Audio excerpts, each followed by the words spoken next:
प्रिय विद्यार्थियों, हम सड़क सुरक्षा से संबंधित जो प्रश्न थे उनका अध्ययन कर रहे थे, जो आपके सिलेबस में दिए गए हैं। आपके पेपर में वो आएंगे। सड़क सुरक्षा से संबंधित प्रश्न, इनमें हम 10 प्रश्न कर चुके थे।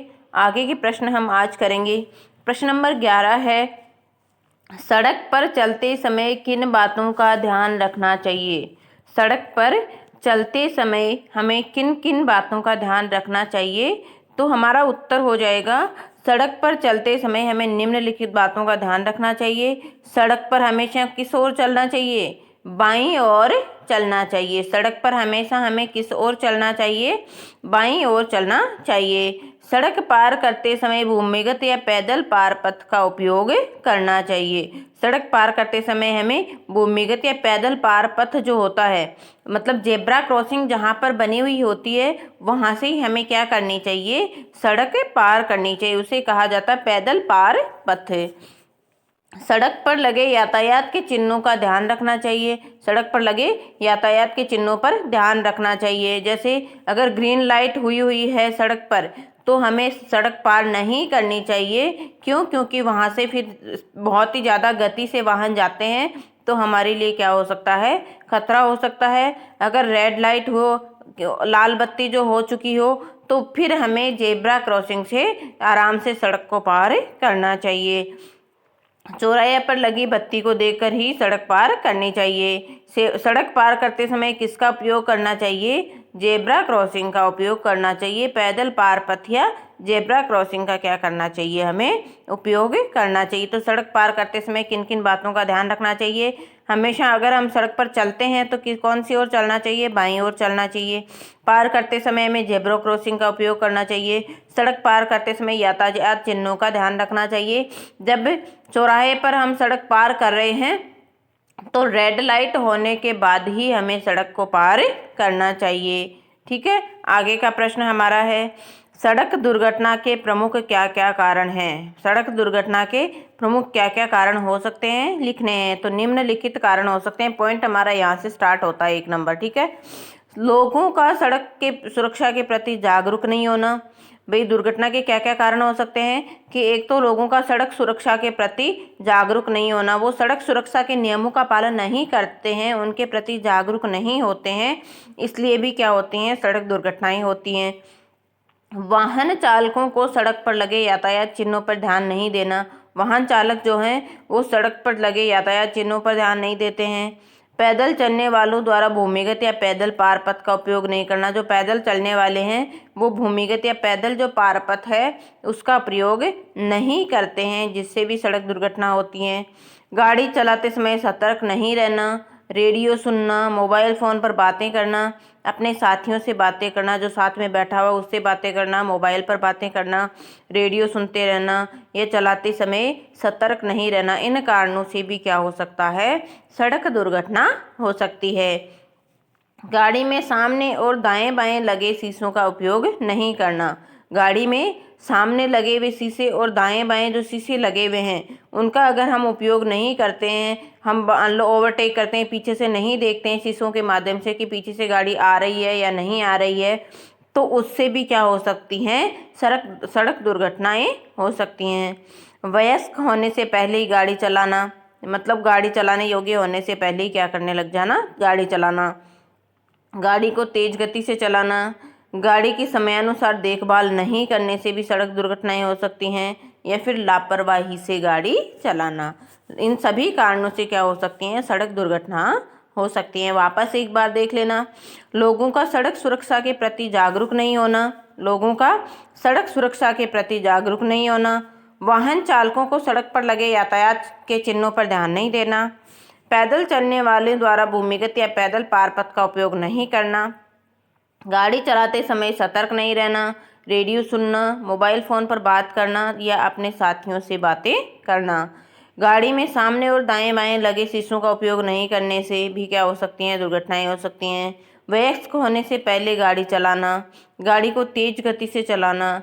गाड़ी की समयानुसार देखभाल नहीं करना और लापरवाही से गाड़ी चलाना, ये अनेक ऐसे कारण हो सकते हैं जो क्या बन सकते हैं? सड़क दुर्घटना के कारण बन सकते हैं। प्रश्न नंबर हमारा 13 है, आप रास्ते से जा रहे हैं, तभी किसी व्यक्ति की दुर्घटना हो जाती है। आप रास्ते से जा रहे हैं, तभी किसी व्यक्ति की दुर्घटना हो जाती है। आप उस दुर्घटनाग्रस्त व्यक्ति को क्या प्राथमिक चिकित्सा उपलब्ध कराएंगे? तो दुर्घटना स्थल पर दी जाने वाली प्राथमिक चिकित्सा निम्न प्रकार है। दुर्घटनाग्रस्त व्यक्ति को तत्काल दुर्घटना स्थल से दूर करना चाहिए। श्वास मार्ग की सभी बाधाएं दूर कर शुद्ध वायु संचार की वहां पर व्यवस्था करनी चाहिए। यदि हड्डी टूटी हो तो उस स्थान को अधिक न हिलाएं तथा उसी तरह उसे ठीक करने की कोशिश नहीं करें। उसे ठीक करने मतलब वापस उसी तरह से ठीक करने की कोशिश नहीं करें। उससे क्या होता है, ज़्यादा टूटने या ज़्यादा नुकसान होने के चांस रहते हैं।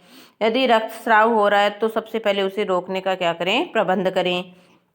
घाव के आसपास के स्थान पर जीवाणुनाशक तथा बीच में रक्तस्राव रोधी दवा लगाकर रुई, गाज या लिंग रखकर बांध देना चाहिए। क्या करना चाहिए, घाव के आसपास के स्थान पर जीवाणुनाशक कोई भी दवाई होती है जैसे डिटॉल वगैरह, सेवलोन वगैरह, तथा उस बीच में रक्त स्राव रोधी मतलब रक्त को रोकने वाली दवाई लगा करके क्या करना चाहिए, रुई, गाज या लिंग जो होती हैं उनको रख कर क्या करना चाहिए, बांध देना चाहिए।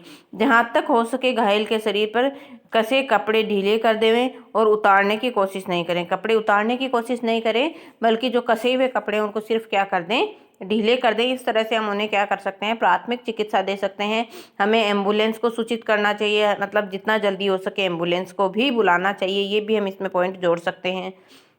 वापस देख लेना, दुर्घटना स्थल पर दी जाने वाली प्राथमिक चिकित्सा। दुर्घटनाग्रस्त व्यक्ति को तत्काल दुर्घटना स्थल से दूर करना चाहिए। श्वास मार्ग में मतलब अगर वो उसका हेलमेट वगैरह उसमें पैक हो गया हो या कहीं वो दब गया हो किसी की चीज़ के नीचे, तो उसके सांस लेने में जितनी भी बाधाएं हैं उनको दूर करके और शुद्ध वायु संचार की व्यवस्था करनी चाहिए उसके लिए। यदि हड्डी टूटी है तो उस स्थान को अधिक ज़्यादा नहीं हिलाएं और उसे ठीक करने की कोशिश भी नहीं करें। यदि रक्तस्राव हो रहा हो तो सबसे पहले उसे रोकने का प्रबंध करें। घाव के आसपास के स्थान पर जीवाणुनाशक तथा बीच में रक्तस्राव रोधी दवा लगा करके क्या लगाएं, रुई, गाज या फिर लिंग लगा करके बांध देना चाहिए। जहाँ तक हो सके घायल के शरीर पर कसे कपड़े क्या करने चाहिए, केवल ढीले ही करने चाहिए, उतारने की कोशिश नहीं करनी चाहिए। और तुरंत हमें किसे कॉल करना चाहिए, एम्बुलेंस को कॉल करना चाहिए। प्रश्न नंबर हमारा 14 है, स्कूल बस या वैन से घर लौटते समय सुरक्षा के लिए कौन कौन सी सावधानियां रखनी चाहिए। अर्थात स्कूल बस या वैन से जब घर लौटा जाता है तो कौन कौन सी सावधानियां रखनी चाहिए। बस अथवा वैन से चढ़ते समय कैसे चढ़ना चाहिए, कतार बनाकर या लाइन बना करके हमें चढ़ना चाहिए।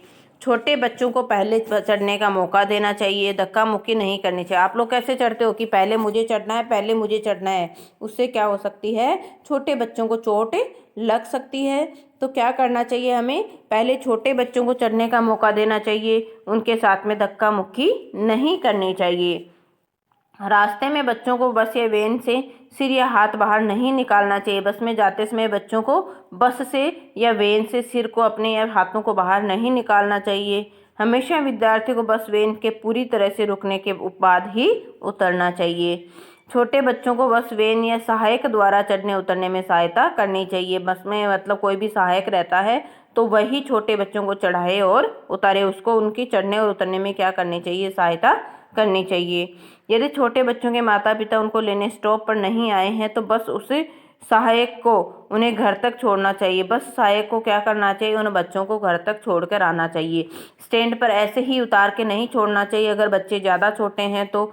अगर उस स्टैंड पर उनके माता पिता नहीं लेने पहुँचे हैं तो क्या करना चाहिए, उन बच्चों को घर तक, जो बस का सहायक है, बस में बैठा हुआ जो सहायक होता है वो उन बच्चों को उनके घर तक पहुंचाकर आए, ऐसा करना चाहिए उनको। वापस देख लेना चाहिए, बस अथवा वैन में चढ़ते समय कैसे चढ़ना चाहिए, कतार बना करके या लाइन बनाकर चढ़ना चाहिए। छोटे बच्चों को पहले चढ़ने का मौका देना चाहिए, धक्का मुक्की नहीं करनी चाहिए।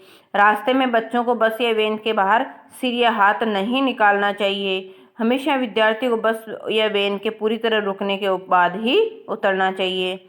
छोटे बच्चों को वैन सहायक द्वारा चढ़ने और उतारने में सहायता करनी चाहिए। यदि छोटे बच्चों के माता पिता उनको लेने स्टॉप पर नहीं आए हैं, जहाँ पर बस रुकती है वहाँ पर नहीं आए हैं, तो बस सहायक जो है उन्हें क्या करना चाहिए, बस सहायक को क्या करना चाहिए कि उन बच्चों को, छोटे बच्चों को उनके घर तक छोड़कर आए। इस तरह से ये सारे क्या है, स्कूल बस या वैन से लौटते समय क्या क्या सुरक्षाएं हमें रखनी चाहिए उनके बारे में है।